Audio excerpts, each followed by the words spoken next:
kids become open when they are not in a controlled environment. We find that kids also, they get this responsibility of maturing without having the boundaries.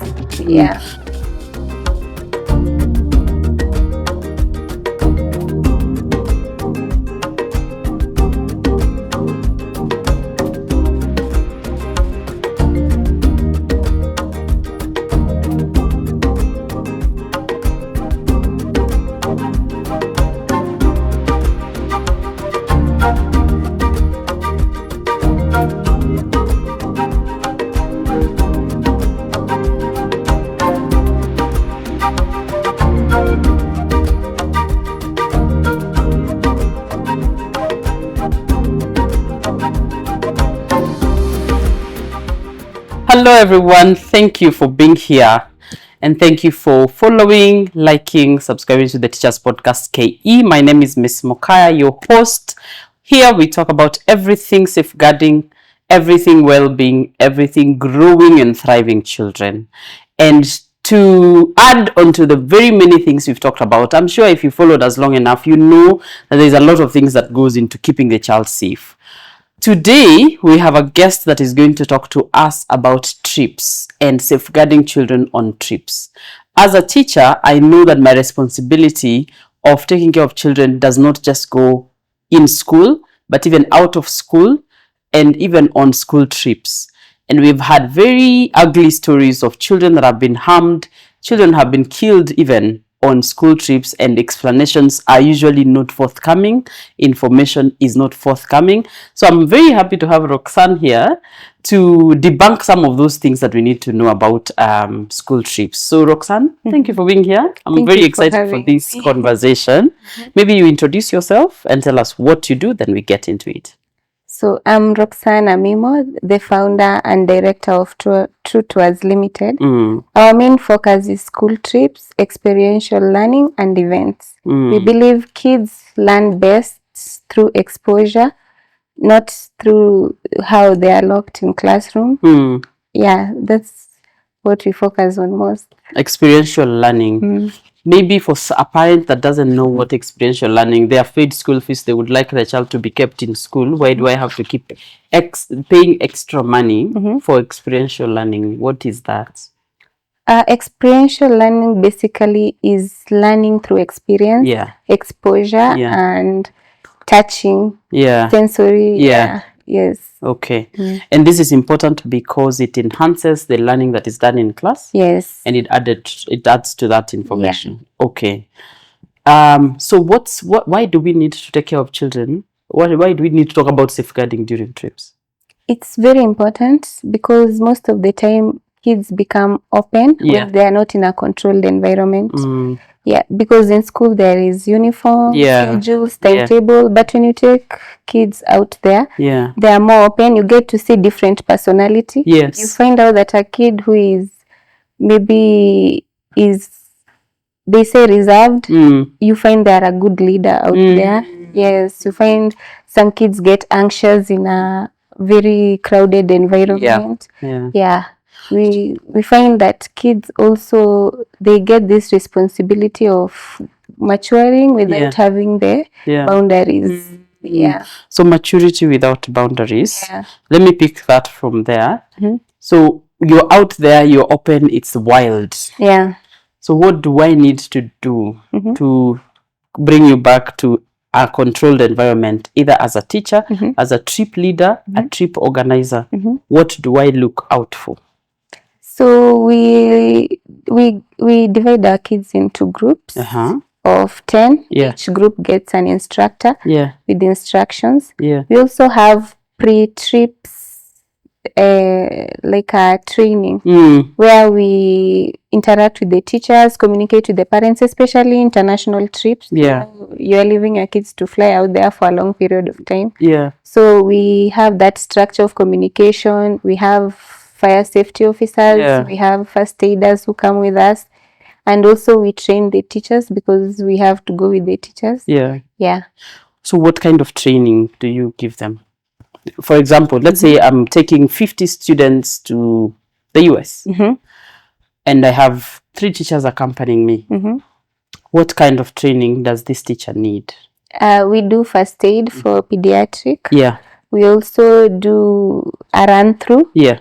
Yeah, because of the itinerary. Okay. Yeah, we tell you the hotels we'll be going, where we'll be going, how we'll divide how we'll divide the children. Yeah. Yeah, then we put those, they are referred to as hyperactive. Yeah, kids in different groups so that they don't overwhelm the instructor. Okay. You talked about training, and then you talked about communicating to parents. Yeah. What does this communication look like? Because in Kenya, for you to take kids outside, you actually need permission from the Ministry of Education. Yeah. So it needs a consent form from the parent. When you are out there, most parents freak out, for lack of a better word. They become anxious, and we need to control communication so that they communicate direct to the teacher, so that the teacher can communicate with student. So you, as the trip organizer, communicate through the teacher, through the teachers, to the parent, okay, and then to the students. Because I realized the anxiety from the parent also translates to the kids, to the children. Yeah, so we prefer not direct communication, but nowadays. Yeah, because if I'm in Kenya, my child is in France. Yeah, she's calling me that she's not okay. Yeah, and there are adults there. I'm going to flip out on you. Yeah. What are you doing? If you have my child, you should know what is going on. Yeah, that's true. Okay. But right now, kids have phones. Yeah, they are allowed to go with them. Yeah. So we try to control as much as possible that the communication goes directly through the school, because that's where you trusted your kid as your service provider that assists the school. Okay. Yeah. Okay. So, and I know that during the registration of trips and planning, there are some documentation that you will need from parents. Yeah. How do you make sure that you keep this confidential? Because I'm going to give you my bank statements. I'm going to give you the paternity of this child.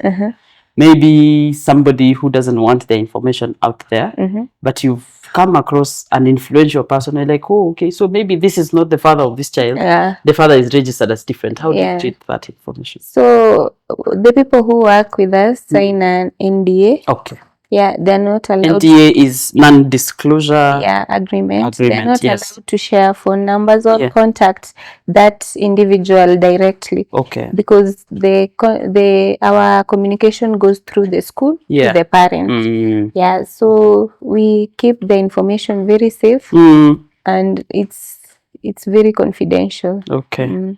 And do you get, sometimes some extreme cases where you have a child that is in danger?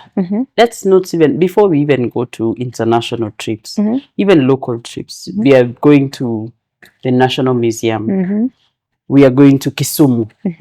What are some challenges that you faced that you think parents might not be very privy to as you plan those trips? Most challenges are found with local trips is diet. A lot of kids have very lean diets. Okay. Yeah, and another challenge that I found is most parents they want to know, where are you now? Where are you? We want to micromanage. Yeah, they are micromanaging the trip. Yeah. Where have you gotten? Have you left that place? Where is my son? Yeah. And it's quite a challenge because you can't respond to each and every parent. Yeah. So most of the things that we do to manage such situation is like have a common WhatsApp group where information can be shared generally to everyone. Yes. Okay. And about dietary, we send a form that the parents get to fill and inform us if their kids is a vegetarian. Or if they're allergic to something. Or any other medical condition. There are kids who need inhalers. That we should be aware of. And we also have a nurse with us in our team who can attend in case of an. So there's a nurse at each of the trips that you manage. Yeah. Okay. You talked about first aid. So any person going with the trip gets a briefing. Or what to do, when to do. Yeah. Do you sometimes have children with special needs, for example, the special interest kids? Say the child is nonverbal, or the child is hyperactive, or the child is, not your typical child that would give instructions to. What do you do in that case? We rely on the teachers. Okay. Because they're the ones who spend most time with them and they know how to manage them. Yeah. So when you get a child who is hyperactive or is nonverbal, the teacher or the class teacher who attends to that child most of the time will be the one responsible for managing that kid. Okay. Yes. Because they know them. They know them, yeah. Okay. And us being strangers, it might trigger even. Do you do a risk assessment before of the place you're going? Yeah. What do we look for? We go to the place. Yeah. We fire exits. We check out for fire exits. We check out the amount of kids that are allowed in that particular space at a time. Yeah. Yeah. We also check out fire assembly points. Yeah. We just do the nitty-gritty. Yeah. If the place has any sharp object, because some kids are really rowdy. Yes. Yeah, so we need to be sure that this is the place, the direction we'll be using when you get this place, and this is the place you are allowed to visit. Yeah. So is this information that you share with the school? Yes. Because it's one thing to tell me that you have done the risk assessment, but how if the school then has this information, then we know that the risk assessment check, not checked. I want us to talk about the phones and how you manage children with phones on trips. So they're allowed to have phones, especially trips where they're going to sleep over, like in Mombasa or camping. Yeah, so there's a time when they're allowed to be on their phone, and there's other time when we need to do activities. Like most of our trips are curriculum based. Yeah. So we need to follow the itinerary depending on what the teacher needs to achieve. Yeah. So they'll have a free time maybe after 4 where they get to have their phone, communicate to their parents. Yeah, I have a free time. Okay. Yes. So it's managed. Because it's nice that you mentioned activities. When you want to carry out some activities, for example, kids are running and there's somebody with a phone. Yes. And they're distracted. There's a risk of getting hurt, missing out, not hearing the instructions, not understanding safety, all those things. Yes.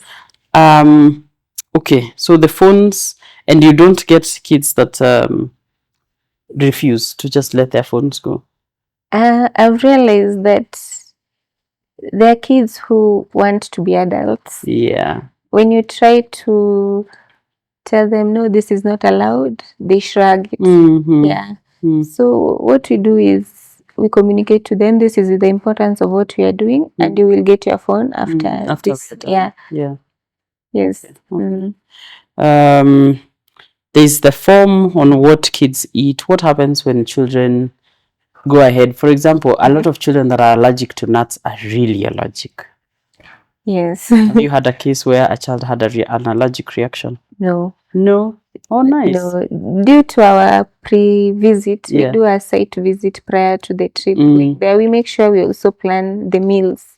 Okay. And the restaurants we are going to be eating, we make sure that they have the requirements of the kid prior to them coming. Okay. Yeah. But the kids carry snacks, and they can ask for snacks.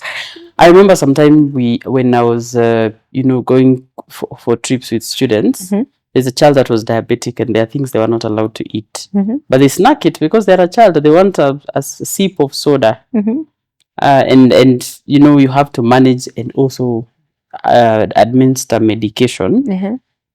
Sometimes we have had to check their room for any medication or for any things that they are not allowed to eat. And I find that it's a lot of work on the teachers to go sit with the kids, don't. And there's something I saw on your page.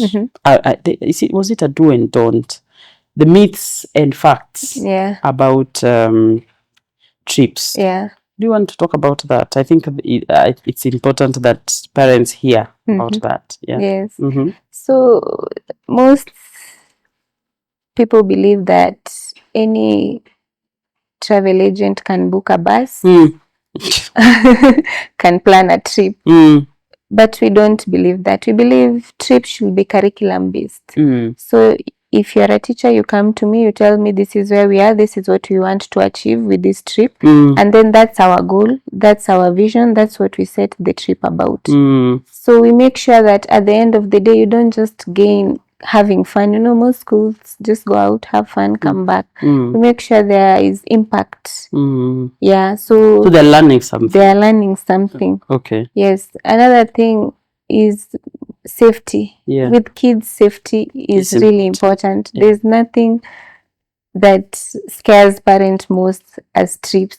That's why they call that many times, is because I need to know that my child can be seen. Can be seen. Yeah. Parents are really anxious. Yeah. And it's safety. We don't joke with our safety. We make sure we have a nurse, a trained pediatric nurse. We also have, if we are using the school buses, it's okay. But if we have to use our own buses, they have to go to NTSA to get certified so that you can use them. We also follow the instruction of the Ministry of Education. Yeah. Don't keep kids out past 6 p.m. Okay. If it's so the timing. Yeah, the timing. Okay. And then we make sure we divide the groups into manageable groups. Yeah. We get a run through before the trip where we tell the kids this is an instructor. Yeah. This one is a nurse. If you have a headache, go to this one. Yeah, and they wear reflective jacket that the kids can identify them from afar. Okay. Yeah. So you accompany these children? Yeah, we accompany these children. Yeah.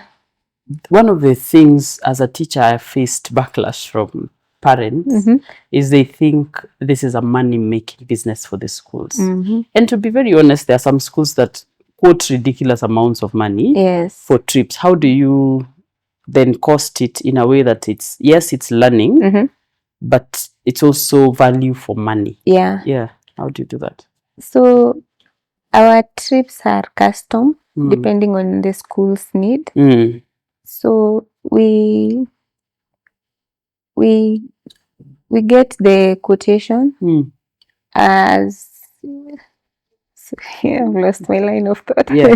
So when you're doing the costing, how do we make sure that we do not fleece the parents? Because the schools have been accused of making business out of that. Yeah, it's true. Yeah. So we get the parents to understand value of what we are going to do. Yeah. I think most parents assume that because most schools don't communicate to the parents, what is it? Are the kids? What are we trying to achieve? Yeah, what are we trying to achieve? Yeah. So if there's those schools that go for fun, like end of year, we take the kids for fun. That's what we are trying to achieve. Yeah.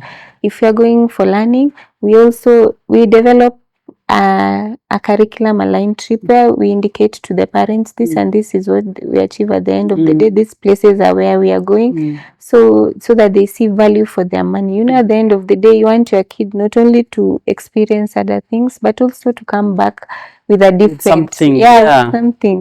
Yes. So speaking of cost and everything, so you say an international trip, a child is crossing borders.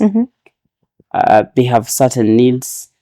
How do you handle medical insurance across? Yeah, we are covered by AR. Every student we pay a certain amount. For the insurance. Yeah. I have gone to international trips before, where some schools, you know, when you go to World Scholars or something like that, a child falls sick, then you realize the international insurance doesn't work. It's true. So how do I know? I am at home, my child is unwell in God knows where. Yeah. Is there a way to confirm that it will work, or do we wait until the child is sick? No, we don't wait. We confirm that the insurance that we get for international trip is working. Because you can't take 50 kids and expect no event at all. That's the thing. There will always be something. Yeah, there will always be something. And if there's any extra money to be paid, we usually inform the parent that so-and-so has fallen sick. We have taken them to the hospital. This amount is required. If the insurance can't cover that amount. Yes. Okay. How do you deal with the gender issue? How do you deal when you're planning your trips? How do you deal with gendering, the number of kids who are male, female, and the people accompanying them? So we have 50-50 for the adults, 50 for the ladies and 50. The gents. Okay. And in terms of rooms, we prefer girl if they're sharing, boy. Yeah. Yeah. Okay. And in groups, we just mix them. Of course. Small groups. They're supposed to be mixed. Yeah. There's been one of the scariest things I read recently is, a teacher in a certain country that was grooming children during trips. And what they used to do is to medicate those children so that they're asleep, and then he would molest them. And it went on for years before, one child was like, something is amiss, and it unraveled the whole thing. So I think for me, as a parent, that would be a fear that my child will go and sleep, and the adult I've entrusted them to can be the one to harm them, especially if they are all the way, outside my house. Yeah. How do you handle that? How do you ensure that doesn't happen? What we do is we make sure, there is also that personal safety, that you make sure you are with your group and your room is locked when you're out there. No teacher is allowed in the room without permission of the students. Yeah. Yes. So no teacher is allowed. Or adults. So is there a background check that you do for your staff? Yeah. Because as a teacher, before, say, I hire a teacher, I need a certificate of good conduct.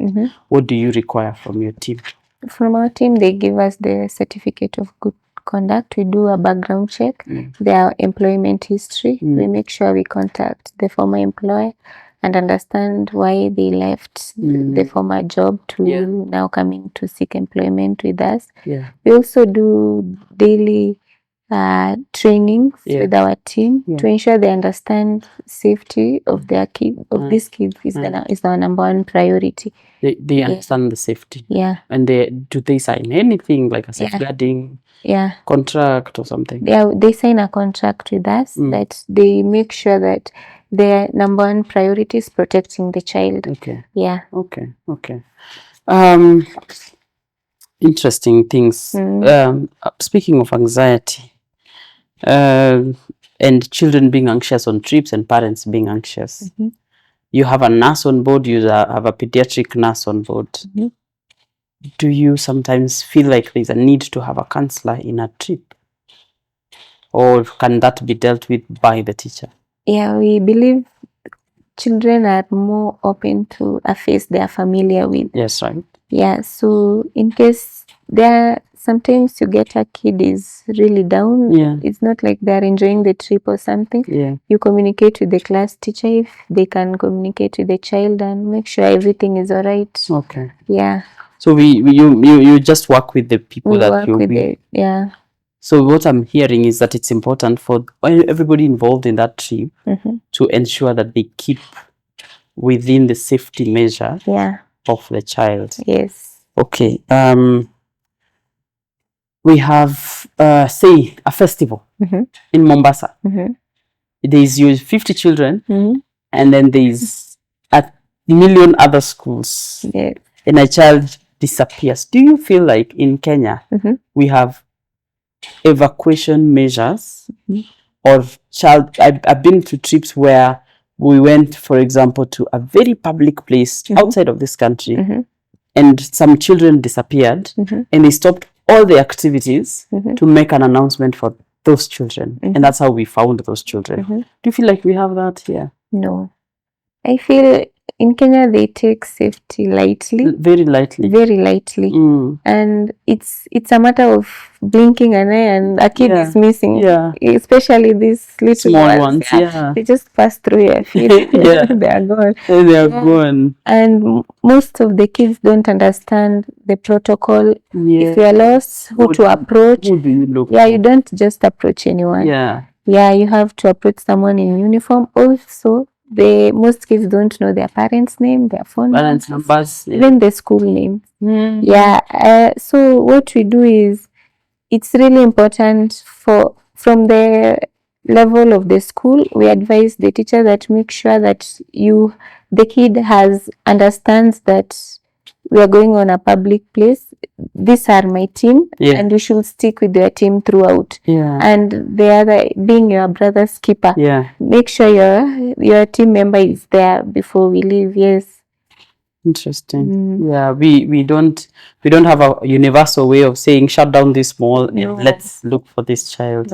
Which I have seen a case or two where children were on a trip and the bus driver was reversing and the worst happened. And we lost a child. What went wrong there? I mean, we are on a trip, but how many things have gone wrong? I can't even imagine. What went wrong? That's why we prefer dividing the kids into group and having one adult monitoring that small group. Because kids run around, they become excited, they curious. So it's much safer if they are in smaller group and they are able to be managed in that group. They're told, let's go stand there, we are going to stand there. Interesting. Well, these trips are a very hot topic. When you see you're not able to go for the trip yourself, say as the founder, are there people that sometimes you feel like you prefer this one will manage a certain? Do you have a qualification of who goes for that trip? What's the qualification? You have to have experienced being out there with the kids, especially international trip. Because there are instances like, there's a time we had one kid being left behind in Dubai. They went to the mall, then they forgot, time ran out, and it was time to board the plane. So she was left behind. So we had also to book another ticket and have an adult being left behind with the child. With the child, so that they can sleep one day and come back the next day. So whose fault was that? It was the child's fault. How? I mean, they're a child. There has to be an adult. Like you said, you have a group of people. Then they're in a group, and their group leader should know that I don't have all the children. All the children, So imagine you coming home and telling me you left my child because you could not find them. No, what happened was, when they get a certain time during the trip where the kids are given an opportunity to explore, you get a buddy. So you and your buddy, you make sure that when you go, you come back on time. But they did a little bit of shopping. They were not picking up their phones.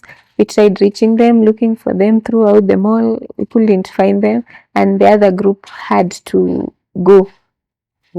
So we had to ensure that these ones who have to leave, they go, who are here on time. Then as we remained, and eventually they picked up their calls and told us they are coming back. So with who? It was the mall near the airport. I mean, I have so many questions. With who? Are they coming back? Where are they coming back to? Is it the hotel? Is it the mall? Is it the airport? At the meeting point. We usually have a meeting point. We say after 1 hour. After 1 hour. We had said after 3 hours, let's meet back here so that we can go back to the hotel and prepare to leave. 3 hours went by, they're not there. So 3 hours, we have left time for us going back to the hotel to prepare. And all this time the child is not back. They're not back. So at that moment, everyone is panicking, but you can't panic. You have to think. We had an adult remaining at the meeting point and 2 others going around the mall looking for them. calling them. Eventually they picked their calls, then they got. And when you're out there, it's dependent on if you have Wi-Fi. Yeah.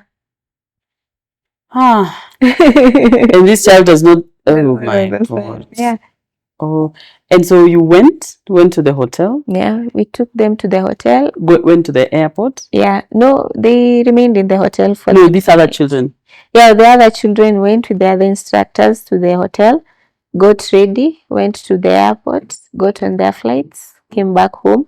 When by the time the other child was found, the gates already closed, so we could not board them. So we had to book an alternative accommodation for that night and a ticket for them to come back the following day.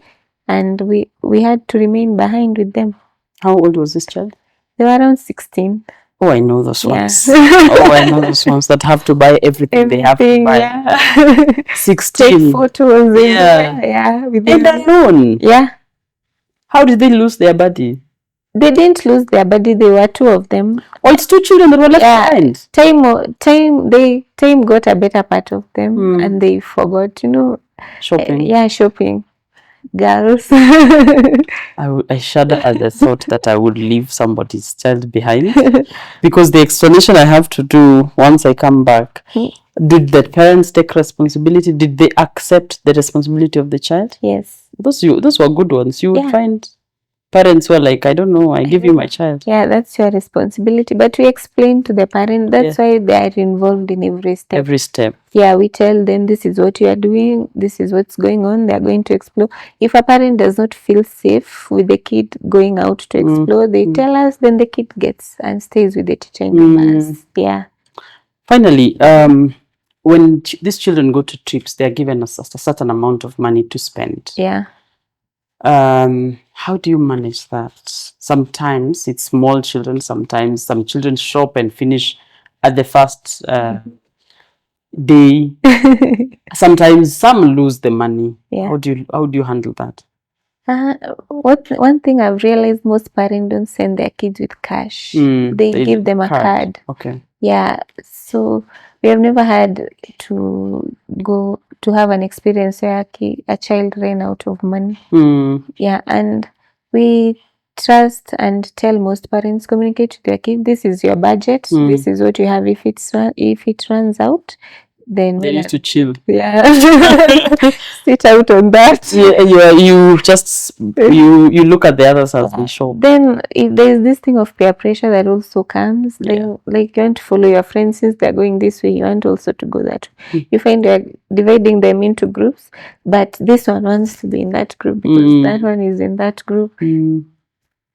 Minor infractions here and there. You've not had a child lose their phone. I've had children lose phones or perfumes or bags. We have. And how do you handle that? If we can't find them, then it's too bad. Too bad. No, it's nice to be the trip organizer, because when you're the teacher, you have a lot of explanation to do. Yeah, that's why we encourage teachers to seek organizers who have experience and who know what goes on out there, because even for most teachers, you find it's the first time out there. Yeah. Okay. This is a controversial one. When trips happen, there have to be teachers that accompany students. The parents' perspective is that the school is charging us for teachers, which is true. Yeah. But they think that school should pay for the teachers to go, especially if it's not an academic, even if it's an academic trip. Yeah. The teachers are there to also help safeguard children. Yeah. But parents feel a certain way about the cost of teachers being loaded on them. What would you say about that?